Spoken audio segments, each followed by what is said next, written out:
আজকে 12 নম্বর ওয়ার্ড নিঃসন্দেহে আমি মনে করি আগামী যে কোনো নির্বাচনের চেয়ে বেশি ভোট দিয়ে আমাকে বিজয়ী করবে।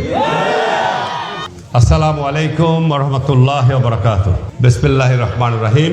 আমরা সর্বপ্রথমে শুকরিয়া আদায় করি আল্লাহর দরবারে, সকলে বলি আলহামদুলিল্লাহ। 12ই ফেব্রুয়ারি বেশি দূরে আর নাই, একটা করে দিন যাচ্ছে, সময় কাছে আসছে, তাই না?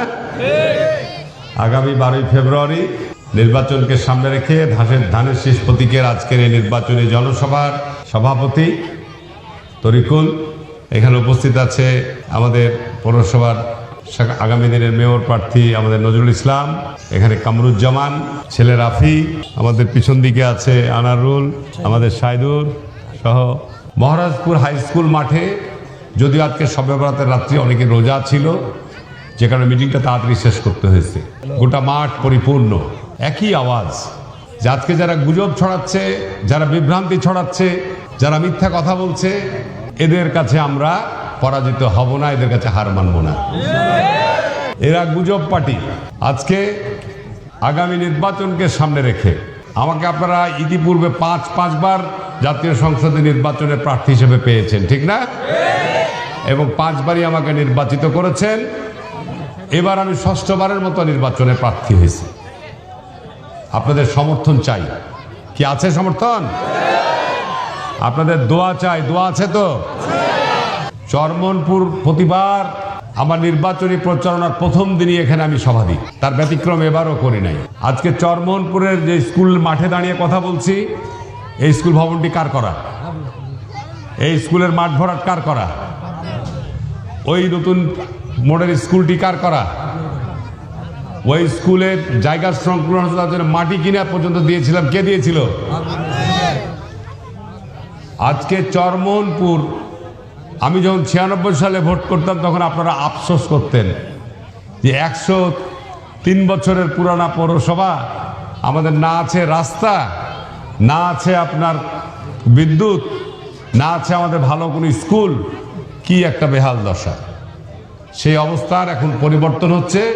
চাঁপাইনবাবগঞ্জ পৌরসভার মধ্যে আপনারা এখন সবচাইতে উন্নত যোগাযোগ ব্যবস্থার মধ্যে প্রবেশ করতে যাচ্ছেন আগামী কয়েক মাসের মধ্যে। রাস্তাগুলো কি আপনার আসমান থেকে চলে আসলো না কাউরি উদ্যোগে হচ্ছে? কাউরি উদ্যোগে হচ্ছে না, যেটা আপনাদের আমার কাছে দাবি করেননি। আজকে চরমনপুরে ওই মোড় থেকে সাইদুদ্দের বাড়ির ওদিক দিয়ে টিকরামপুর হয়ে আপনার চলে যাবে একবার আঙ্গারাপাড়া 20 ফিট চড়া রাস্তা। আর একটা রাস্তা আসছে নতুনহাট থেকে, দেখছেন কাজ করে আসছে তো, তাই না? আগামী 1 মাসের মধ্যে এটাও শেষ হয়ে যাবে ইনশাল্লাহ। চরমপুর মোড়ে এসে শেষ হবে। চকপাড়ারটা প্রায় শেষ হয়ে গেছে মনে হয়। ও মতুল চাচা কিন্তু খোঁজ করছিলাম, ওই জামাতি কন্ট্রাক্টরের লেখা বাকি আছে। ও ড্রেনটাও করেনি এখনো, পাইপ যে ড্রেন করবে, ড্রেন ফেলে রেখে দিয়েছে রাস্তার উপর, ড্রেনটাও করেনি। জামাতি কন্ট্রাক্টর নাম কি? আর না হাঞ্জু কামাল নাকি কালাম। বারবার ওকে বলছি, আঙ্গারিয়াপাড়া থেকে আন্ডারগ্রাউন্ড ড্রেন মহানন্দা নদী পর্যন্ত এখনো কোনো কাজ শুরু করেনি। জামাতের গরম দেখে বেড়াচ্ছে, কোনো লাভ হবে না। 12 তারিখের পর আমার অ্যাকশন শুরু হবে 13 তারিখ থেকে। থাকলামও না, বহু কষ্ট করে সব প্রকল্পে টাকা নিয়ে এসেছি, পায়ের জুতার তলি ক্ষয় করেছি, ঘুরেছি প্ল্যানিং কমিশন, মন্ত্রণালয় আর প্রকল্প অফিসে ঘুরে ঘুরে ঘুরে ঘুরে সব প্রজেক্ট তৈরি করেছি। 1 দিন 2 দিন, 1 মাস 2 মাস না, দীর্ঘ সময় পার করে সমস্ত প্রজেক্টে টাকা বরাদ্দ করে নিয়েছি। এগুলো ভাওতাবাজি করার তো কোনো দরকার নাই। পৌরসভায় আজকে 12 নম্বর ওয়ার্ড, আজকে নিঃসন্দেহে আমি মনে করি আগামী যে কোনো নির্বাচনের চেয়ে বেশি ভোট দিয়ে আমাকে বিজয়ী করবে। আমি পায়ে হেঁটে গেছি আপনাদের এই ওয়ার্ডে, সম্পূর্ণ ওয়ার্ড হেঁটেছি, ঠিক না? চকপাড়াতে যে মাগরিবের নামাজ পড়েছি, এবং তার আগেও বহুবার এসছি। এই পাড়ার এই ওয়ার্ড ইউনিয়নের এখন লোক সংখ্যা অনেক বেড়ে গেছে, ঠিক না? এখন আমার বক্তব্য রাখার শুরুর আগে আমাকে বেশ কিছু দাবি দেওয়ার কথা বলেছে। বাইপাস নতুন পাড়া, ওখানে একটা রাস্তা হলেই এলাকা উন্নত হবে, বাড়িঘর হবে, ওসব জমি জমার ভ্যালু বহুগুণ বেড়ে যাবে, তাই না?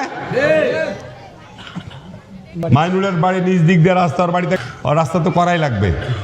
আমাকে জনাব চাচা মারা গেছে, ওরা পুরোনো আমাদের বিএনপির শক্তিশালী নেতা ছিল, নদীতে মাঝে মাঝে মাছ ধরে বাড়ি দিলেই যেত, ঠিক না?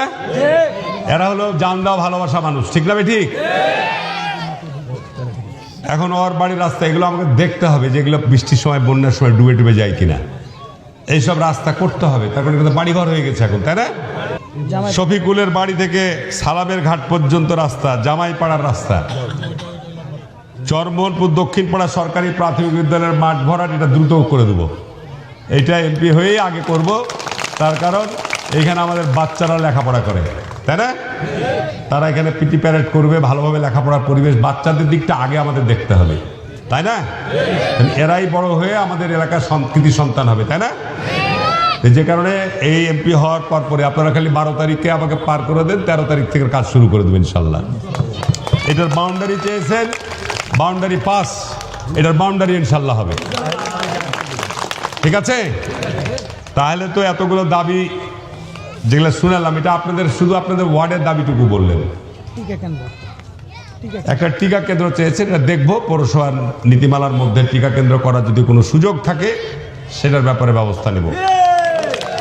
এখন পৌরসভার বর্তমান যে সমস্ত রাস্তাঘাট নির্মাণ কাজ চলছে, সেই কাজগুলো তাকে শেষ হোক, ঠিক না?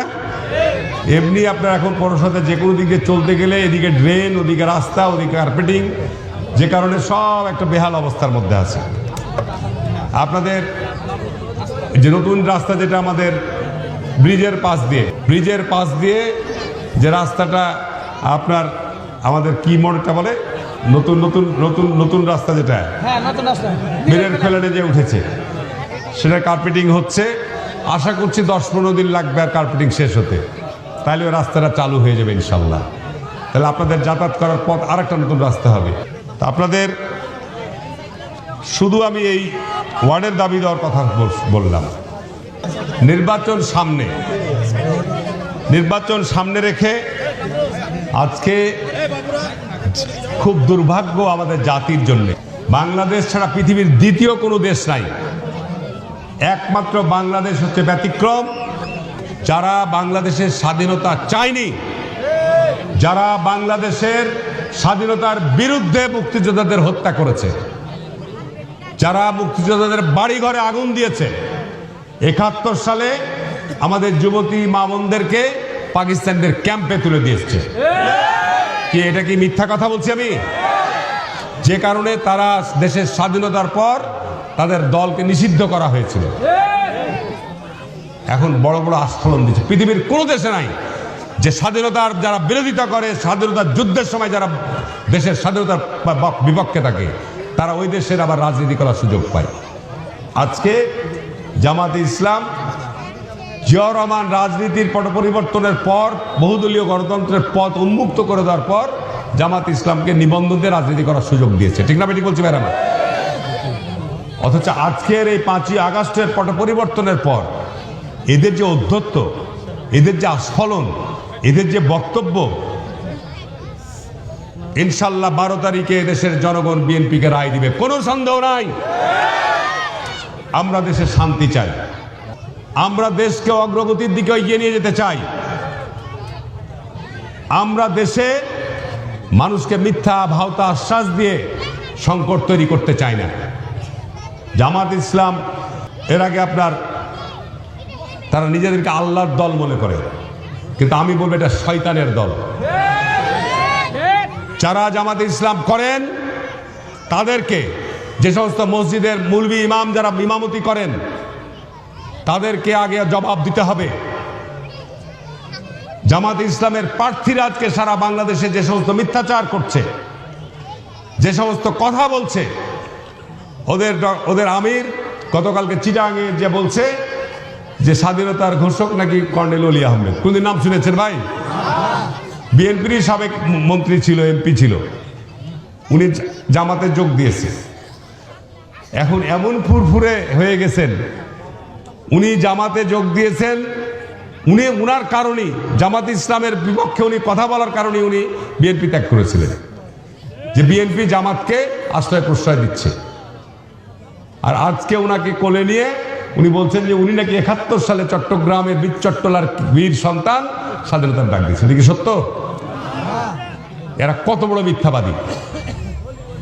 এই দুদিন আগে দেখলাম যে ডক্টর তাহেরের ফেসবুকের আইডি নাকি হ্যাক হয়েছে, যেটা আজকে বিশেষজ্ঞরা বলছে এটা মিথ্যা কথা। সে হ্যাক তার টুইটারে দিয়েছে যে দেশের কর্মজীবী মহিলারাকে পতিতার সাথে তুলনা করেছে। তো বানজিবিল্লাহ বলেন, আমাদের সন্তানরা, আমাদের মেয়েরা, কেউ ডাক্তার, কেউ শিক্ষক, কেউ বিভিন্ন চাকরি করছে না, তারা কি বেশ্যা? এদেরকে তো জুতা মারা উচিত। জামাত ইসলামের এই মেয়ে মা বোনদেরকে বলবো, জামাত ইসলামের মেয়েরা ভোট চাইতে গেলে জুতা মারবা, জুতা মারবা এদেরকে। এদের লজ্জা শরম থাকা দরকার। এত নির্লজ্জা, এত বেহাইয়া এরা। এরাকে আছে দেখেন, ওদের জোটের মধ্যে ছিল ইসলামী আন্দোলন। উনি বাড়িয়ে গেছে, চরমনের পীর বলছে কি পৃথিবীর মধ্যে সবচাইতে মিথ্যাবাদী দল হচ্ছে জামাত। দেখেন টেলিভিশন, ও নিজের বক্তব্য, চরমনের পীর নিজে বলছে এদের কথা একটাও সত্য নাই। আমি প্রমাণ দিয়ে দিচ্ছি আপনার। নুরুল ইসলাম বুলবুল, তুমি ভাই ঢাকার ভোটার, তুমি ঢাকা থেকে ভোট করতে, ঠিক না বেঠিক বলছি? এর আগেও বলেছি, আর বাড়ির ঠিকানা তো হচ্ছে 95 পশ্চিম মেরুলবাড্ডা, বাড্ডা বাড়ি। তো আমরা কেউ ভোট দিয়ে ঢাকায় খুলতে যাব? হ্যাঁ, দেখলে ভোটারই নয়। কত বড় আন্তর্জাতিক মানের নেতা, জামাতের সাথে যারা প্রচার করে বেড়াচ্ছে ভণ্ডামি করা, চাঁদাবাজি করার জন্য। আজকে কয়েকদিন আগে আপনার ইসলামপুরে মিটিং করছে, সেইখানে আপনার বলছে যে বিএনপি থেকে 20 জন নেতাকর্মী জামাতে যোগদান। আমি যদি এখন যোগদানের চিত্র দেখাতে চাই, হাজার হাজার আওয়ামী লীগ জামাতের নেতাকর্মীদেরকে দেখাতে পারবো। আমাকে ভোট দিবে, আমি যোগ দেওয়াচ্ছি না কাউকে। আমাকে বহু লোক, আওয়ামী লীগের লোক, জামাতের লোকরা আমাকে ভোট দিবে, কিন্তু আমি তাদেরকে ফুলের মালা দিয়ে যোগ দেওয়াচ্ছি না। আজকে সামাদ কলেজে সুন্দরপুরের মাঠে উনি ফুলের মালা দিয়ে বরণ করে নিচ্ছেন, সম্পূর্ণ মিথ্যা। আচ্ছা, আপনারা এই যে 12 নম্বর ওয়ার্ডে, এখান থেকে যদি এরকম কেউ ফেসবুকে আইডি ছাড়ে যে 12 নম্বর ওয়ার্ডের বিএনপির 20 জন নেতা কর্মী জামাতে যোগদান, আপনারা চিনবেন না লোকগুলোকে? যারা আমরা দল করি, আমরা প্রত্যেকে কিন্তু জানি কে জামাত ইসলাম করে, কে বিএনপি করে, কে আওয়ামী লীগ করে, ঠিক না ঠিক বলছি? তো নুরুল ইসলাম বুলবুল, তোমাকে একেবারে জবাব দিতে হবে। মিথ্যা কথা, গুজব ছড়িয়ে মানুষের আস্থা পাবে না, ভালোবাসা পাবে না। কোন এলাকার তারা বিএনপি সদস্য, কোন ওয়ার্ডের, কোন গ্রামের, কোন ইউনিয়নের, এর পরিচয় তোমাদেরকে দিতে হবে। আর নাহলে তোমরা যে মিথ্যাবাদী, এটি তারা অন্যতম একটি প্রমাণ হবে, ঠিক না ঠিক বলছি? তখন তাদের তো পরিচয় আছে, ঠিক না? যে উমুকের বাড়ি, উমুকের পিতা, উমুকের গ্রাম। একটা ফুলের মালা দিয়ে দিলাম, যা ইচ্ছা তাই। আপনার 12 গড়িয়ার ব্রিজ থেকে, আমাদের ক্যাপ্টেন জাহাঙ্গীর ব্রিজ থেকে, ওখানে অটো তোমাদের কর্মীকে তুলছে। হাজি ভাই 12 ফেরার খবর কি? কুচি এবার তো হারুনকে 5 বার দিয়েছিল, মনে হচ্ছে গাড়ি পাল্লা পাস করবে, ওদেরই লোক। আবার ওখান থেকে আবার মহারাজপুর হাটে নামছে, আবার 2টা লোককে তুলছে। ভাই কি খবর ছিল মহারাজপুরের? এগুলো সমস্ত গুজব ছড়িয়ে, মানুষের মধ্যে গুজব অপপ্রচার ছড়িয়ে কি তোমাদের কোনো লাভ হচ্ছে? সারা দেশে 5ই আগস্টের পর থেকে এই ধরনের গুজব অপপ্রচারে লিপ্ত রয়েছে, ঠিক না ঠিক বলছি ভাইরা আমার? এরা একেবারে সত্যি বলছে, এরা কোনো ইসলামিক দল নয়, এরা ইসলামের দুশমন, এরা ইসলামের শত্রু জামাত ইসলাম। আমি পরিষ্কার বলছি, যারা আজকে জামাত ইসলাম নামে মসজিদে ইমামতি করছেন, আমার কাছে দলিল আছে। এই দলিলের উত্তর যদি না দিতে পারেন, আল্লাহ রসুল বলছে যে কাজের সহযোগী তারা একই দলভুক্ত। অর্থাৎ আপনি যদি চুরি করেন, চোরের যদি সহযোগী হন, তাহলে আপনারাও চোরের সহযোগী হলেন, ঠিক না ঠিক? আপনি যদি খুন করেন, খুনের যারা সহযোগী যদি হন, তাহলে আপনারা খুনের সাথে আসামি হবেন, খুনের সহযোগী হিসাবে, ঠিক না ঠিক বলছি? এই জন্য আল্লাহ রসুল আজ থেকে 1500 বছর আগে বলে গেছেন যে কাজের সহযোগী তারা একই দলভুক্ত। সুতরাং আজকে জেনে শুনে যে সমস্ত মসজিদের ইমামরা জেনে শুনে, তাদের পিছনে আমাদের নামাজও হবে না, জেনে শুনে 12 তারিখের পর এই সমস্ত বিষয়ের জামাতি মৌলবীরাকে আমি চিনি, কোন কোন মসজিদের ইমাম জামাত করে। আজকে কোন দুঃসাহসে বলেন যে আগামী 12 তারিখের পর যে সরকারে আসলে কওমি মৌলবীরাকে রেখে ওরা মসজিদ থেকে বাইর করে দিবে? কত বড় দুঃসাহস! মসজিদ হচ্ছে ইবাদতের জায়গা, মসজিদ হচ্ছে নামাজ আদায়ের জায়গা, ওখানে রাজনীতির জায়গা না। ঠিক না বেঠিক বলছি বলেন? ওখানে আমরা সবাই নামাজ পড়তে যাব, ওখানে রাজনীতি করতে গেলে মসজিদের মধ্যে শৃঙ্খলা থাকবে?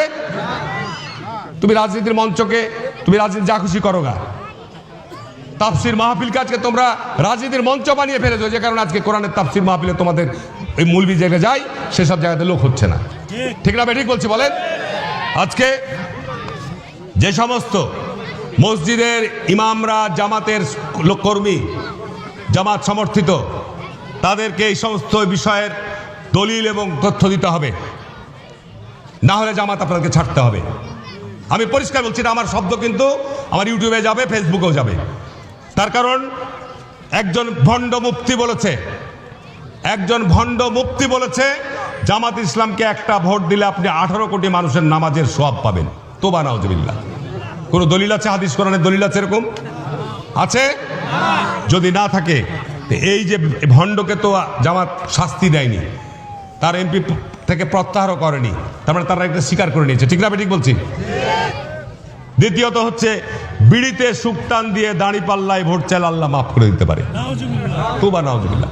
কোনো দলিল আছে বলেন? এগুলা হলো এমপি প্রার্থী, জামাতের এমপি প্রার্থীর এগুলা কাণ্ড। আর একজন জামাতের এমপি প্রার্থী শিক্ষিত, কিন্তু এরা সবাই, কেউ মুফতি, কেউ ব্যারিস্টার, কেউ অ্যাডভোকেট, এরকম শিক্ষিত।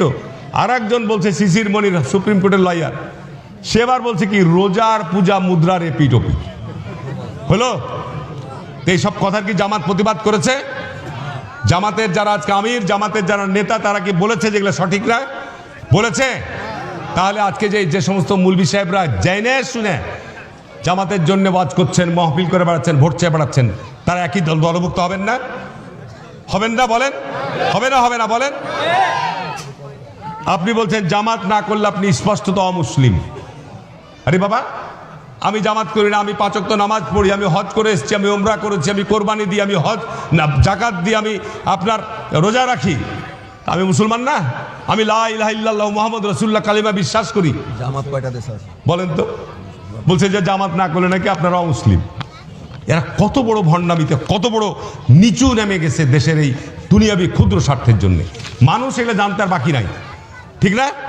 এদের এই সমস্ত ভণ্ডামি, এই সমস্ত ধর্মকে অপব্যবহার করে এই সমস্ত মিথ্যাচার করা, এগুলো বিষয়ে মানুষ জানতে আর কোনো বাকি নাই। ঠিক না? ঠিক বলছি? আমি আর বক্তব্য বাড়াবো না। লতিফুর রহমান সাহেব, আপনি আজকে বুলবুলের কলপিঠা না কি বলবে এটাকে পিছে পিছে দৌড়িয়ে বেড়াচ্ছেন। আমার সঙ্গে 4 বার ভোট করে পরাজিত হয়েছেন না? কি 4 বার ভোট করেছেন আমার সঙ্গে? আর 1 বার ভোট করেছে বুলবুল গতবার। 1 বার ভোট করেছে, 4 বার পরাজিত হয়েছেন। পৌরসভার আবার মেয়র প্রার্থী সক্রিয় হতে গেছিলেন, মতিন মাওলানার কাছে হেরে গেছেন। ঠিক না বেঠিক? আপনি তো এখন মনে হয় কোনো ওয়ার্ডে, পৌরসভার কোনো ওয়ার্ডে যদি কমিশনারে দাঁড়ান, তাও আপনি ফেল করবেন। ঠিক না বেঠিক? তো আজকে আপনার নিজের অবস্থান সম্পর্কে আপনার জানা আছে? আপনি নিজের অবস্থান সম্পর্কে আপনার নিজের কোনো ধারণা আছে?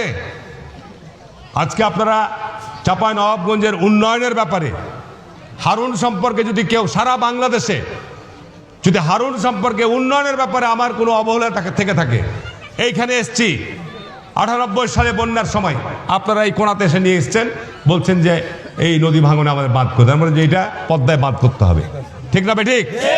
আমি নিজে দেখতে এসছি, এখানে নৌকা ভিড়ে ছিল, বেগম জিয়াকে নিয়ে এসে পদ্মার বাঁধ করেছি, না হলে আজকে এসব এলাকা থাকতো না।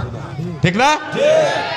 আজকে বেগম জিয়াকে চাঁপাইনবাবগঞ্জে নিয়ে এসে এই মহানন্দার সেতু নির্মাণ করেছি। বেগম জিয়াকে চাঁপাইনবাবগঞ্জে নিয়ে এসে দৃশ্যমান পলিটেকনিক, টিটিসি, এই আপনার যুব ভবন, স্টেডিয়াম, সুইমিং পুল, বরেন্দ্র এলাকার সেচ ব্যবস্থার উন্নয়ন, এই রাবার ড্যাম উনি 6 সালে ঘোষণা দিয়ে গেছিলেন। এগুলো কি অসত্য? আজকে আপনাদের দেখে চোখে কানে লাগছে না? হারুন নির্বাচনী একটা সুস্পষ্ট আগামী নির্বাচনে কি করতে চায় সে বিষয়ে একটা সুনির্দিষ্ট একটি তফসিল বা ঘোষণা আমি দিয়েছি। নির্বাচনের আপনার আমার যে প্রতিশ্রুতি, এই নির্বাচনী অঙ্গীকারগুলো ব্যাপারে একটা ইশতেহার আমি ঘোষণা করেছি যে আমার আগামী দিনে কি কি পরিকল্পনা আছে। 19 দফা পরিকল্পনা, লুকানো ছাপানো বিষয় নয়। ইনশাল্লাহ আমি এটুকু বলে যাচ্ছি, বেগম জিয়া ছিলেন আমার অভিভাবক, বেগম জিয়াকে আমি ছাত্র জীবনে নিয়ে এসেছি, বেগম জিয়াকে আমি বিরোধী দলের এমপি থাকা অবস্থায় নিয়ে এসেছি, বেগম জিয়াকে আমি সরকারি দলের এমপি থাকা অবস্থায় নিয়ে এসেছি, ঠিক না ঠিক বলছি? এবং এলাকার উন্নয়নের যা আজকের যে অবস্থান সমস্ত বেগম জিয়ার অবদান, ঠিক না ঠিক বলছি? গত 28 তারিখ রাজশাহীতে মিটিং করেছি, আমাদের পার্টি বর্তমান চেয়ারম্যান তারেক রহমান রাজশাহীতে এসেছিলেন, অনেকে এখান থেকে গিয়েও ছিলেন, এবং সেইখানে তারেক রহমান বলেছে যে ইনশাল্লাহ আগামী দিনে বিএনপি ক্ষমতায় আসলে আমরা কৃষকদের সুদসহ 10,000 টাকা কৃষি ঋণ মাফ করে দেব। তারেক রহমান বলেছে আমাদের বোনদের জন্য যারা আজকে বিভিন্ন কর্মের সাথে নাই, গৃহিণী ফ্যামিলি নিয়ে বসবাস করে বাড়িতে, এই বিরাট এক জনগোষ্ঠীকে ফ্যামিলি কার্ড দেওয়া হবে। উনি পরিষ্কার বলেছেন যে আমরা তাদেরকে স্বাবলম্বী করার জন্য এই কর্মসূচি হাতে নিচ্ছি।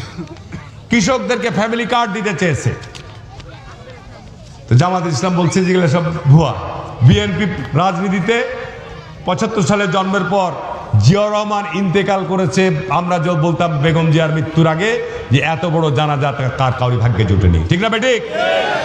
আর বেগম জিয়া বিদায়ের সময় যে জানাজা বেগম জিয়াকে আল্লাহর পক্ষ থেকে যে মর্যাদা দিয়ে গেছেন, বাংলাদেশ শুধু নয় পৃথিবীর মানচিত্রে এত বড় জানাজা কাউরি অনুষ্ঠিত হয়নি। সুতরাং বেগম জিয়াউর রহমান নিয়ে চিন্তা করে কথা বলবেন। এদেশের মানুষ বেগম জিয়া রহমান, খালেদা জিয়াকে অন্তরের মধ্যস্থলে রেখেছে, ঠিক না ঠিক বলছি? তারা দেশকে ভালোবাসে, দেশের মানুষকে ভালোবাসে, দেশের মা বোনদের ভালোবাসে, এ দেশের সম্পদকে ভালোবাসে, ঠিক না ঠিক? সুতরাং জামাত ইসলাম ফাল বেশি পাড়িয়ে বাড়ান না।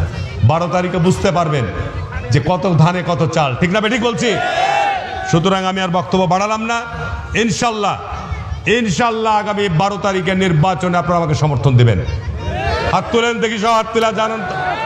ইনশাল্লাহ আমি তো দেখছি যে আগামী 12 তারিখ পৌরসভায় যে ওয়ার্ডেই যাচ্ছি, 12তে যাচ্ছি একই অবস্থা, 13তে যাচ্ছি একই অবস্থা, 10-এ যাচ্ছি একই অবস্থা, 11তে যাচ্ছি একই অবস্থা, সব ওয়ার্ডে ইনশাল্লাহ, সব ইউনিয়নে ইনশাল্লাহ ধানের শীষ বিপুল ভোটে সারা দেশে বিজয় লাভ করবে। ধন্যবাদ সবাইকে। ইনশাল্লাহ আবারও দেখা হবে আপনাদের সঙ্গে। আপনাদের সমস্যাটা আমারই সমস্যা, বিজয়ী হলে আপনাদের সমস্যা দূর করার জন্য সর্বাত্মক উদ্যোগ প্রচেষ্টা নিব। আল্লাহ হাফেজ। বাংলাদেশ জিন্দাবাদ, জাতীয়তাবাদী দল জিন্দাবাদ, বেগম খালেদা জিয়া অমর হোক, শহীদ রাষ্ট্রপতি জিয়া রহমান অমর হোক, তারেক রহমান জিন্দাবাদ। সবাইকে ধন্যবাদ।